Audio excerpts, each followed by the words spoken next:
இப்போ நம்ம எங்கே இருக்கோம்னு பார்த்தீங்கன்னா எங்கள் குலதெய்வம் கோயிலில் இருக்கோம். கோவில்னு சொல்லிட்டு காடை காட்டுறேன்னு நீங்கள் நினைக்கலாம். காட்டுக்குள்ளே தான் கோவில் இருக்குது. ஒரு சைடு பார்த்தீங்கன்னா ஏரியும், ஒரு சைடு பார்த்தீங்கன்னா முள்ளுக்காடுமாக தான் இருக்கும் எங்கள் கோயில் நடுவில். கள்ளிச்செடியில் பார்த்தீங்கன்னா பூவும் அப்புறம் காயும் இருந்துச்சு, ஆனால் பழமே இல்லை அதில்.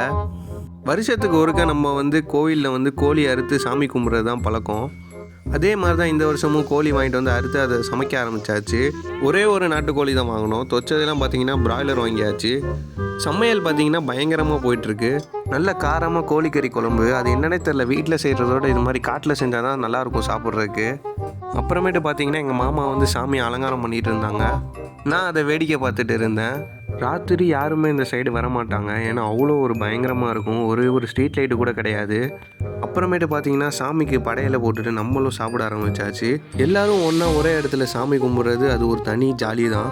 உங்களுக்கு இந்த வீடியோ பிடிச்சிருந்தா ஒரு லைக் பண்ணுங்கள். அப்படியே நீங்கள் சப்ஸ்கிரைப் பண்ண மறந்துடாதீங்க. மறக்காமல் சப்ஸ்கிரைப் பண்ணிடுங்க.